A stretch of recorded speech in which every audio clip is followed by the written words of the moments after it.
حضرت سیدنا امام حسین رضی اللہ تعالیٰ عنہ کی شہادت کے حوالہ سے یہ اجتماع ہے۔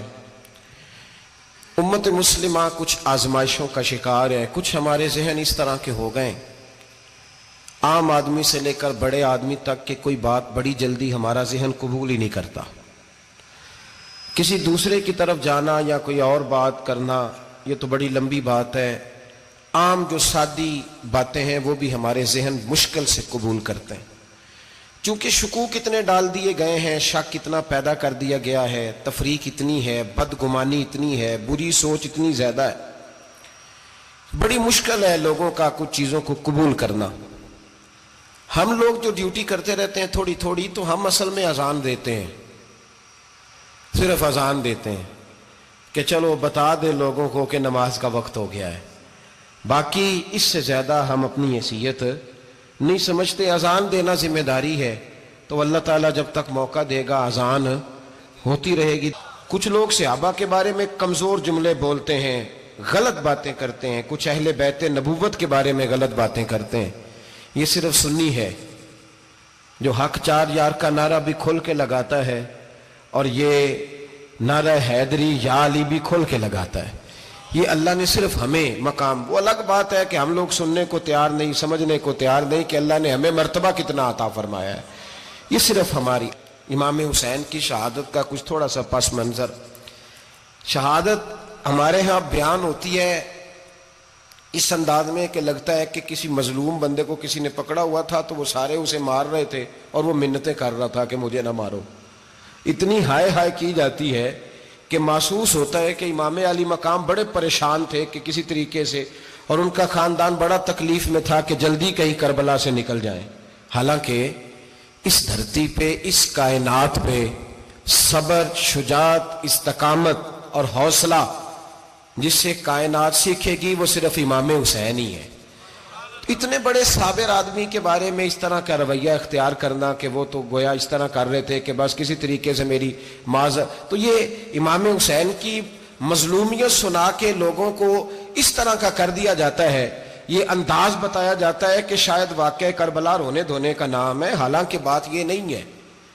یزید کی لشکر جو امام حسین کے مقابلے میں آیا، امام حسین کے لشکر کی تعداد 72 تھی، تو یزید نے 22,000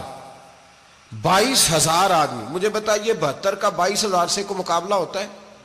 بولیے۔ عمر بن سعد نے پھر عبید اللہ ابن زیاد کو لکھا کہ 22,000 بندے تھوڑے ہیں، کچھ بندے زیادہ بھیج۔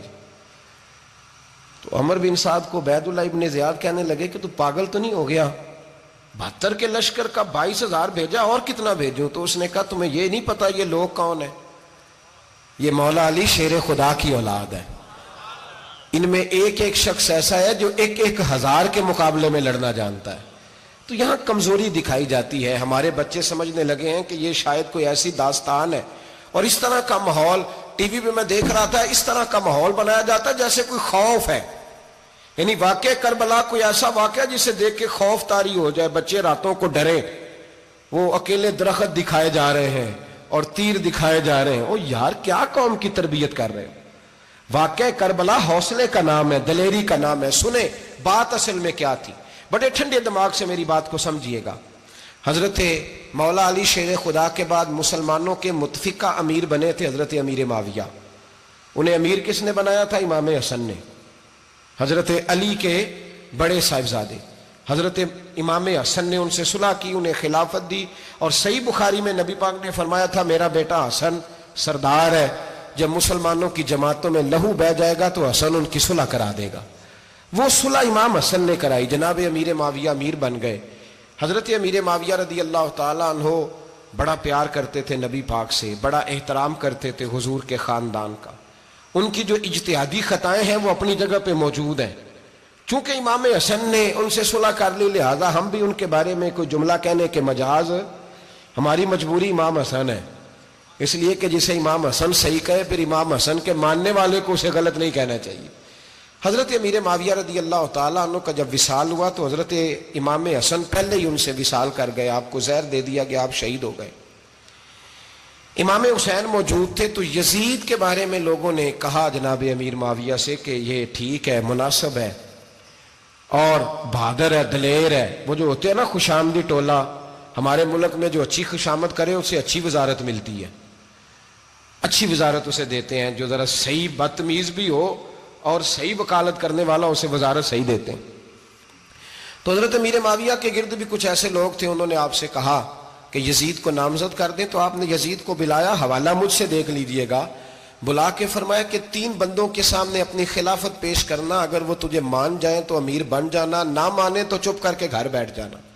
وہ 3 بندے کون ہیں؟ جناب عبداللہ ابن عباس، حضرت عبداللہ بن زبیر اور امام حسین رضی اللہ تعالیٰ عنہ. یہ وصیت فرمائی جناب امیر معاویہ. ہوا یہ کہ یزید جب امیر بنا نا، 2-3 چیزیں ہوتی ہیں جب کسی بندے کو قابو کرنا ہوتا ہے، 2-3-4-5 چیزیں ایسی ہوتی ہیں جس سے بندہ قابو آتا ہے. تو اس نے بھی فوری طور پہ، یزید نے دیکھا میرے لیے مسئلہ کیا بن سکتا ہے. ولید بن عتبہ اس وقت مدینے کا گورنر تھا. یزید نے اس کو خط لکھا کہ امیر عرب کا رواج آج بھی ہے کہ جب تک نئے خلیفہ کی بیعت نہیں ہو جاتی پرانے کے انتقال کی خبر ہی نہیں دیتے، اس کو رکھے رکھتے ہیں. یہ ان کا طریقہ ہے. وہ کہتے ہیں کہ ولی عہد اچھی طرح قبضہ کر لے پھر بتائیں گے. حضرت امیر معاویہ کا وصال ہو گیا، بتایا نہیں. یزید نے اب کیا کیا، چونکہ بڑا چلاک آدمی تھا، بڑا شاطر تھا، بڑا تیز تھا، بڑا عجیب اس کا مزاج تھا. یہ چلاک لوگ زندگی میں ہمیشہ دھوکہ کھاتے ہیں، چلاکیاں انسان کو گراتی ہیں اور اتنا منہ چھیل جاتا ہے کہ منہ پہچانا ہی نہیں جاتا. بندہ اپنے آپ کو رب رسول کے حوالے کر دے تو اللہ بڑی بہترین جزائیں عطا کرتا ہے. یہ لوگ تیزی دکھاتے ہیں بعض. تو یزید بھی تیزی دکھانے والا تھا. اس نے ولید کو خط لکھا کہنے لگا کہ فوری طور پہ عبداللہ ابن عباس کو بلاؤ اور اسے کہو میری بیعت کریں. یہ جو بیعت ہوتی تھی نا، یہ بھی سن لے کیا ہوتی تھی. یہ بیعت حلف ہوتا تھا، حلف کہ میں اللہ رسول کے نام پہ حلف دیتا ہوں کہ میں یزید کی اطاعت کروں گا، میں اس کے خلاف کوئی بغاوت نہیں کروں گا. کوئی یہ بیعت لوگ سمجھتے ہیں کہ بس ہاتھ پکڑنے کا نام بیعت تھا. اس بیعت کا متبادل جمہوری ملکوں کے اندر ووٹ آیا ہے، اس کا متبادل لفظ. تو کہا بیعت کرے. حضرت عبداللہ ابن عباس کو بھی بلاؤ، عبداللہ بن زبیر کو بھی بلاؤ، امام حسین کو بھی بلاؤ. امام حسین آدھی رات کے وقت بیٹھے تھے مسجد نبوی میں، چونکہ 5 نمازوں کی آپ امامت کرتے تھے. ہن اللہ خیر کرے جڑا نماز پڑھائے ہو مولوی تے جڑا ٹل پائے ہو پیر، جڑا مہینہ نہ نہائے چھوٹا پیر تے جڑا 6 مہینے نہ نہائے ہو بڑا پیر. کہتے بابا پہنچے ہیں، کڑے چھڑے جو پہن لیے. بھائی امام حسین تو نمازیں پڑھاتے تھے، مولا علی تو نمازیں پڑھاتے تھے، مسجد کے خطیب تھے. اب اس کو تو مولوی کہہ دیا جاتا ہے بیچارے کو. تو ملنگ کون ہوتا ہے جی؟ کہتے جڑا کپڑے کٹ پائے. کیا تماشا ہے، قوم جدھر دل کرتا ہے نکل جاتی ہے. امام حسین نماز پڑھا کے عشاء کی بیٹھے تھے جناب عبداللہ بن زبیر. عبداللہ بن زبیر کون تھے؟ یہ نبی پاک صلی اللہ علیہ وسلم پھپھی کے پوتے تھے اور جناب صدیق اکبر کے نواسے تھے. حضرت عبداللہ بن زبیر اور جناب زبیر بن عوام عشرہ مبشرہ صحابی ہیں، ان کے بیٹے تھے. بہت زیرک آدمی تھے. یہ بھی امام حسین کے پاس بیٹھے تھے. عبداللہ ابن عباس بھی تھے جو حضور کے چچا کے بیٹے ہیں، اس امت کے پہلے مفسر ہیں قرآن پاک. یہ لوگ بیٹھے تھے. تو ولید نے ایک بندہ بھیجا، اس نے آ کے کہا جناب آپ کو گورنر صاحب نے بلایا ہے. تو عبداللہ بن زبیر کہنے لگے حسین اس وقت بلانے کی بات سمجھ میں نہیں آئی. تو امام حسین بڑے بصیرت والے تھے، اللہ نے بصیرت دی تھی. کہنے لگے عبداللہ آپ کو سمجھ نہیں آئی، مجھے سمجھ آ گئی ہے، امیر معاویہ وصال کر گئے اور یہ ہمیں جو بلایا گیا ہے نا یہ یزید کی بیعت کے لیے بلایا گیا ہے. تو کہا پھر آپ آدھی رات کو نہ جائیں، آپ کے لیے خطرہ ہوگا. تو امام حسین فرمانے لگے خطرہ حسین کو نہیں ہوتا، حسین کو خطرہ نہیں. کہا پھر بھی آپ مہربانی کریں ذرا احتیاط سے جائیں. تو جناب عبداللہ ابن زبیر نے، عبداللہ ابن عباس نے 14 بندے نیزے دے کے تلواریں دے کے امام حسین کے ساتھ بھیجے اور کہا کہ امام حسین اگر اس نے کوئی غلط ملت بات کی نا، زبردستی بیعت کرنے کا کہا، تو آپ بس کوئی ایک بات اونچی آواز میں کر دینا، یہ سپاہی پیچھے آ جائیں گے. امام حسین ان 14 بندوں کو لے کے گورنر ہاؤس پہنچ گئے. جب آپ وہاں پہنچے اس نے بتایا، اس نے کہا جی حضرت امیر معاویہ انتقال کر گئے اور آپ نے یزید کی بیعت کرنی ہے. تو امام حسین فرمانے لگے میں چھپ کے بیعت نہیں کروں گا، مجمع لگاؤ، جمعے والے دن اعلان کرو. جو طریقہ ہے حضرت ابو بکر صدیق کا، جو طریقہ ہے حضرت عمر فاروق کا، جو انداز حضرت عثمان غنی کا ہے، جو مولا علی کا ہے، سر عام اعلان کرو. اگر ساری دنیا یزید کی بیعت کرے گی تو میں بھی تیار ہوں. تم مجھ سے بیعت لے کے پھر لوگوں کو بتانا چاہتے ہو کہ حسین بیعت ہو کر رہے ہیں تو تم کیوں نہیں کر رہے؟ میں عام آدمی نہیں ہوں لہذا چھپ کے بیعت نہیں کرتا. جب یہ بات کی نا تو ولید بڑا نرم دل تھا اور امام حسین کی شان کو جانتا تھا. وہ جانتا تھا یہ نبی پاک کا خاندان ہے. اس نے کہا جی مجھے تو حکم تھا، باقی آپ حضور کے نواز ہیں، میں کر کچھ. وہاں ایک بڑا بدبخت شخص بیٹھا تھا، عبد الملک بن مروان. وہ ولید سے کہنے لگا کہ اگر حسین آج تمہارے ہاتھ سے نکل گئے تو تمہارے لیے بہت بڑا مسئلہ کھڑا ہو جائے، انہیں جانے نہ دینا، یا بیعت کراؤ یا ان سے کہو جنگ کے لیے تیار ہو. تو امام حسین رضی اللہ تعالیٰ عنہ کے کانوں میں آواز گئی تو فرمانے لگے، ابن مرجانہ اگر تیرے اندر جرت ہے تو آ سامنے حسین کے، اس کے کانوں میں باتیں نہ کر، کانا پھوسی نہ کر، باہر آ میدان میں، شرارت نہ کر، باہر آ، میں تمہیں ابھی بتاتا ہوں کہ حسین سے مقابلہ کرنے کا انجام کیا ہے. یہ کہہ کہ امام حسین باہر نکلے، اپنے بھائی محمد بن انفیہ کو بلایا، عبداللہ بن زبیر، عبداللہ ابن عباس، ڈھیر سارے لوگ اکٹھے ہو گئے. فرمایا یہ معاملہ ہے، اب کیا کرنا ہے. یاد رکھیں ووٹ برادری کا نہیں ہوتا، ووٹ برادری کا نہیں، ووٹ دین کا ہوتا ہے. جو بندہ دین کے، ملت کے، مذہب کے معیار پہ پورا نہ ہوتے اسے حکمت کے تحت بھی ووٹ دینا جائز. ہاں یہ بات سچی ہے تو بہرحال سچی ہے، یہ یاد رکھ لے. ہمارے ووٹ سے کوئی ایم این اے، ایم پی اے جتنے ظلم کرے گا، ووٹ دینے والا اس کے ظلم میں شریک ہوگا، بالکل 100%. یہ لکھ لیں بات. ہم اس وقت بڑی جلدی، پتہ نہیں ہمیں کیا مسئلہ ہو جاتا ہے، اتنا اتنی مصیبت انہیں نہیں بنی ہوتی، نہیں یہاں بنی ہوتی ہے. خدا کا خوف کریں. امام علی مقام ووٹ ہی مانگ رہا تھا نا یزید، اور پھر اس نے بڑے بڑے لالچ دیے. اس نے کہا کہ آپ 5-4 صوبے ہیں جس کی گورنری مرضی رکھ لیں، دولت آپ کی مرضی کی. تو پھر آج ہمیں بھی لوگ مشورہ دیتے ہیں، کہتے ہیں مسجد میں سیاست نہیں ہونی چاہیے. میں نے کہا کیا کریں، یہ امام حسین ہمیں مجبور کر گئے، کوئی نہ کوئی بات کرنی پڑ ہی جاتی ہے. امام علی مقام نے فرمایا چھپ کے ووٹ کی بات، بیعت کی بات نہیں ہو سکتی. آپ نے جا کے لوگوں سے مشورہ کیا تو وہ کہنے لگے حضور وقت ابھی مناسب نہیں ہے، آپ اس طرح کریں یہاں رکیں، ہم مکے سے، عراق سے، کوفے سے لوگوں کو بلاتے ہیں، یہاں ایک بڑی مجلس مشاورت قائم کرتے ہیں. امام حسین فرمانے لگے اگر تم مشاورت قائم کرو گے تو ولید اور عبد الملک بن مروان وہ تو جنگ کرنے کو تیار ہیں، اور نبی پاک نے فرمایا ایک مینڈا ہوگا جس کی وجہ سے مدینے کی گلیوں میں لہو بہے گا. فرمانے لگے میں وہ بکرا، وہ مینڈا نہیں بننا چاہتا. کہا پھر آپ کیا کریں گے؟ تو امام حسین رو پڑے، فرمانے لگے میں مدینہ چھوڑ جاؤں گا لیکن مدینے کی حرمت پامال نہیں ہونے دوں گا. امام علی مقام آدھی رات کے وقت نکلے. سیدہ فاطمہ کا دروازہ ایک اس دن تھا جس دن حضرت مولا علی کوفے چلے گئے، اور دوبارہ آج تالا لگا جب امام حسین نکلے. آپ جنت البقیع کے پیچھے کھڑے ہو کے حضور کا روضہ دیکھنے لگے. اس وقت گنبد تو نہیں ہوتا تھا، روضہ دیکھنے لگے. نانا تیرے کرم کے خزینے کی خیر ہو، میں جا رہا ہوں تیرے مدینے کی خیر ہو. سارا خاندان لے گئے، مکے تشریف لے گئے. حج کے ایام قریب آنے والے تھے. امام حسین نے وہاں لوگوں سے باتیں کی. جب امام حسین وہاں سے پہنچے تو کوفے سے خط آنے لگے. کوفہ حضرت علی کا دارالخلافہ تھا، وہاں آپ کے محبین، پیار کرنے والے ڈھیروں تھے. انہیں خط لکھے کہ حضور آپ چپ کر کے بیٹھے ہوئے ہیں اور ہمارے اوپر یزید مسلط ہو گیا ہے. آپ اگر میدان میں نہیں نکلیں گے، آپ نہیں آئیں گے تو ہم اللہ کی بارگاہ میں شکوہ کریں گے کہ کوئی ہماری کمان کرنے کو تیار ہی نہیں ہوا.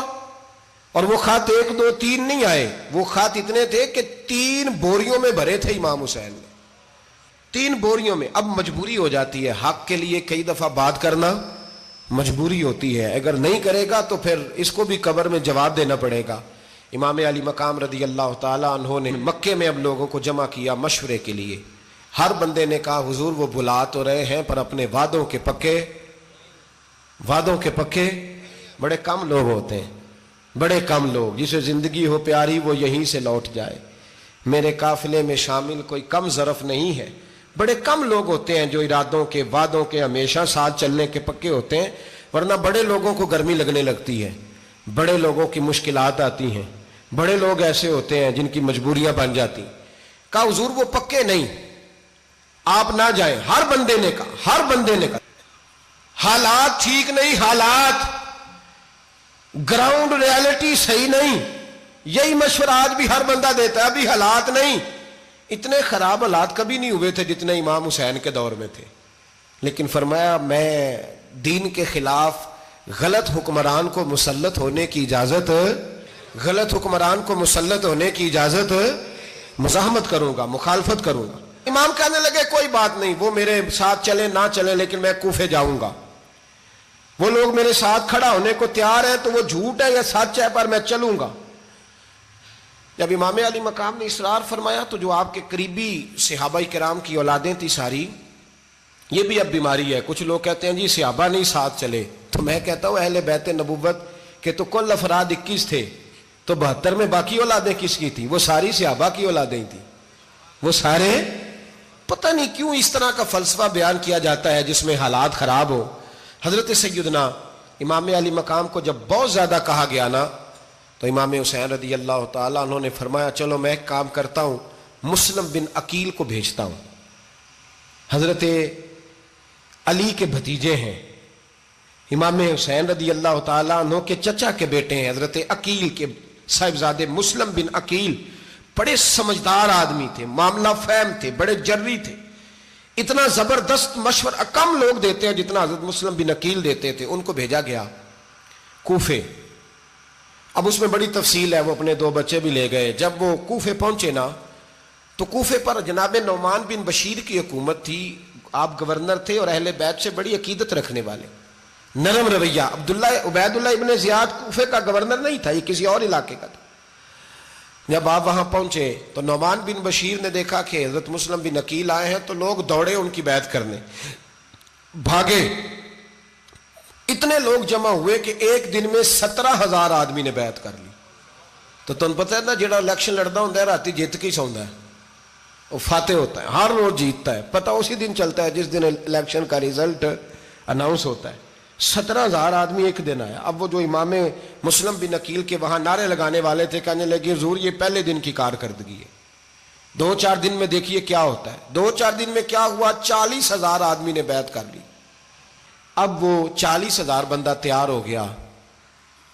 ادھر سے جو یزید کے وفادار تھے انہوں نے خط لکھا یزید کو کہ تو نے بڑا نرم آدمی گورنر بنایا ہے اور 40,000 بندہ چلا گیا حسین کی طرف، اگر ایک دن مسلم بن عقیل اور رہے تو جو تمہارا گورنر بیٹھے ہیں نا جناب نعمان بن بشیر، ان کو گورنر ہاؤس سے نکال کے مسلم بن عقیل قبضہ کر لیں گے، تو چپ کر کے بیٹھا ہے۔ یزید بڑا تیز تھا، اس نے ایک آدمی گھوڑے پہ دوڑایا۔ عبید اللہ ابن زیاد ایک اور علاقے کا گورنر تھا پر بڑا ظالم سا بدماش تھا، بڑا سخت گیر آدمی تھا۔ اس کو کہا کہ تو پہلے ایک صوبے کا گورنر ہے، جا تجھے دوسرا صوبہ بھی دیا۔ اس طرح کار فوری طور پہ کوفے پہنچ اور جا کے مسلم بن عقیل کو گرفتار کر، جو آدمی ان کا ساتھ پھر بھی دے اسے قتل کر دے۔ اس نے کیا کیا؟ وہ آدھی رات کو آیا، منہ چھپایا، جبہ پہنا، لوگ سمجھے امام حسین آ گئے۔ بہت سارے لوگوں نے اس کے نعرے بھی لگائے۔ وہ چپکے سے داخل ہوا اندر، اور چپکے سے داخل ہو کے اس نے سب سے پہلا کام یہ کیا کہ نعمان بن بشیر رضی اللہ عنہ کو معزول کیا، کوفے کے گورنر ہاؤس پہ قبضہ کیا۔ پھر اس نے اسی وقت سوئے ہوئے سرکردہ لوگ، جس طرح ایک گاؤں کا چودھری دوسرے کا محلے میں قبیلوں کے جو لوگ تھے چودھریوں کو بلایا، کچھ کو سزائیں دیں، کچھ کو سخت کہا، کچھ کو ان کے عیب گنوائے کہ وہ تمہارا فلانا مسئلہ پھر خراب کر دوں گا، بلیک میل کیا۔ صبح ہونے تک حالات اگر تم نے میرے قابو میں نہ کیے تو یاد رکھنا بڑا مشکل ہوتا ہے حق پہ کھڑا ہونا، بڑی چیزیں لوگوں کو یاد آتی ہیں، اللہ جانتا ہے۔ پہلے کچھ ہوتا ہے، بعد میں معاملہ کچھ ہوتا ہے۔ حضرت مسلم بن عقیل کے ساتھ جس دن عبید اللہ ابن زیاد آیا 40,000 کا لشکر تھا۔ اگلے دن صبح ہوئی، اگلے دن تو یہ حال ہو گیا کہ آپ جب کوفے کی جامع مسجد میں ظہر کی نماز کے لیے گئے تو 5-7 ہزار آدمی نماز پڑھنے آیا، اور جب مغرب کا وقت آیا تو لوگوں نے چند ہزار لوگ رہ گئے، نماز کی نیت باندھی۔ ایک مسئلہ بھی سمجھ میں آئے گا، لوگوں نے نماز کی نیت باندھی تو حضرت مسلم بن عقیل امامت کر رہے ہیں، ہاتھ باندھے ہوئے ہیں، تو بہت سارے لوگوں نے پیچھے ہاتھ چھوڑ دیے۔ ایک بندے نے دوسرے سے پوچھا وہ ہاتھ کیوں نہیں باندھتے؟ کہنے لگے اگر عبید اللہ ابن زیاد کے کسی بندے نے دیکھ لیا نا تو ہم اسے کہیں گے ہم تو نماز پڑھ ہی نہیں رہے تھے، ویسے ہی کھڑے تھے، ہاتھ ہی نہیں باندھے سرے سے۔ جب نماز کی امامت باندھی تو 10-11 صفیں تھیں۔ جب مسلم بن عقیل رضی اللہ تعالیٰ عنہ نے سلام پھیرا تو پیچھے بندہ ہی کوئی نہیں تھا۔ حضرت مسلم بن عقیل کو گرفتار کیا گیا۔ عرب کا رواج تھا دشمن کو سخت سزا دیں تاکہ باعث عبرت بنے۔ بہت اونچا